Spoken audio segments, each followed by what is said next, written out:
Hi, Stephen here. I've done a little bit of testing because I've acquired a bunch of DJI equipment over the past couple of years, so I thought I'd put it head to head and see how the different antennas and different cameras panned out.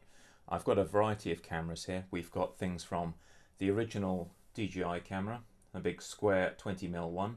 That's with the Caddx Air unit. I tested that both on the 120 FPS or low latency and 60 FPS, aka high quality modes. And we also have the Runcam Phoenix, which is here with the original TBS Triumph LHCP, of course, antenna. And that's just 60 FPS in HQ mode. I've also got a Caddx Polar Nano. I've got the normal size Polar, they're largely the same. And that's with a TrueRC Singularity on there, so I tested that as well. Just to make things a little bit interesting, I also threw a SharkBite camera into the mix. So I was able to get one of the HDzero micro cameras, and I've paired that with an HGLRC Hammer mini antenna that I found performed quite well with analog, and also did an admirable job with SharkBite here as well. On the goggles side, for DJI, I'm running two of the TrueRC Singularity stubbies, together with the iFlight Crystal HD patch antenna. On the SharkBite or HDzero side, I have two traditional Omnis. I think I've got one iFlight Albatross and one Foxeer Lollipop, together with the standard panels. I haven't upgraded the panels on those. So we're going to start and see what the video looks like. I will just roll through the samples and we can compare. DJI camera at low latency or 120 FPS mode.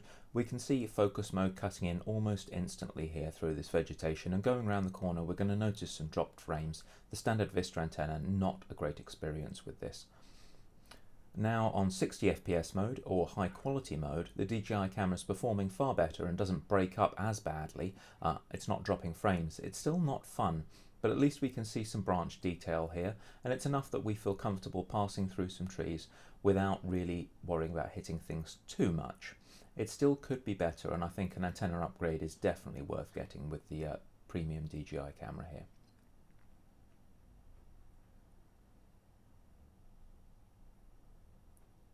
Now, Caddx Polar Nano, worst of the bunch I'm afraid, and the larger format Polar doesn't really do any better.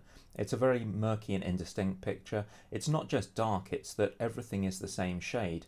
We've got a really overexposed sky and almost no detail on the ground apart from that overexposed sky, which makes it very difficult. And then bang, yes, we didn't see that. Not great unless you're on a sunny day. HDzero here, the odd one out, slightly lower resolution, doing remarkably well with lower output power, although yes, we're getting some breakup around the corner there. Still flyable though, and still a pretty decent image by and large. Now, my favourite of the bunch is actually the Runcam HD here, the Runcam Phoenix HD. I think it's just offering a better shade of colour. In that mid-ground tree range, we're getting light greens and dark greens. It's not all the same shade of green, and we're able to see little scraggly branches quite clearly if you look at the holly and the grass. A lot of that detail's coming out, which was lost in the Polar Nano especially, but also the official DJI camera wasn't performing too well. This is actually really easy to fly in challenging light conditions, and I'm comfortable going under things like low branches without hitting them. You know, I might end up in the mud, so I really need to be careful there, but the camera gives me confidence to go and do that. It's maybe not colour accurate. You could say the green's a little bit of an odd shade, but there's a lot of detail there, and that's really what counts. It's not just an overexposed sky and dark ground.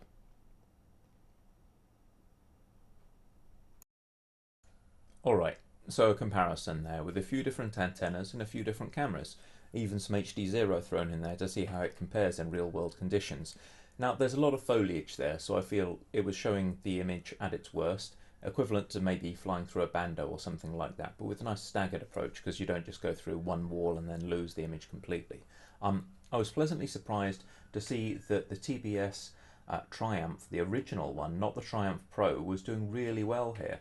I thought this was an older antenna, and to be honest, I only got it because it was on sale. But it just seems to have performed really well, and it's absolutely outperformed the standard Vista antenna, which is a Rush FPV Cherry by the looks of it. And it also outperforms the massively hyped TrueRC Singularity that I was really prepared to love. I thought this was going to be an amazing antenna. Everyone had said great things about it, but I couldn't see a massive improvement over the stock Vista antenna, which was shocking to me. In terms of cameras, the Polar Nano was just terrible, and the full-size Polar doesn't really improve that. It's maybe a hair brighter, but everything gets squashed down, so you get the same shade of brown, the same darkness, and the same darkness of green, and you can't tell things apart, whether there's light on them or light not on them. Unless you're on a really sunny day, everything is just murky, and you can't see branches, you can't tell the branches from the ground behind them. It's very challenging to fly that. The surprise winner for me was the Runcam Phoenix HD, now sold as the Runcam Link. It's really, really good, and it's cheap, and I don't know why people don't like it. It's grainy maybe, but in low light conditions they're all grainy, the DJI camera included, and I felt like I was getting more clarity from that, from the Runcam Phoenix HD, than I was getting from the DJI camera. I wasn't really able to use the DJI camera in 120 FPS mode because the signal penetration was so much worse, because it needs that higher bandwidth and therefore suffers from signal loss that much more than on a high quality mode. So I had to run on HQ mode or I wasn't really getting picture, and smoothness doesn't matter if you can't see where you're going. That's a secondary concern. The one thing that was doing really well was the Sharkbite quad. It's on a much smaller, lighter quad here, but it was doing really well even at a lower output power. It's still able to keep up with DJI, which is really impressive. The downside for this is that there is a noticeably lower resolution, and some people are saying that the resolution is the same. Well, the output resolution from HDMI is the same, but when we look at the image from the camera, there are simply not as many lines coming through. There's not as much detail. If you look at a mass of dense branches with this, you can't see half the branches that you can see using a DJI quad. And that's the simple fact.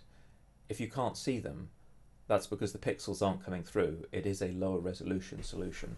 I'd love to see a higher resolution HDzero camera, but we haven't got there yet. Anyway, I hope the comparison's useful. Maybe try a TBS Triumph antenna and give the Runcam camera a shot, especially if you're in somewhere that doesn't get as much light as you might like, because they're very useful to help out low light pilots such as myself. Thanks for watching. Cheers.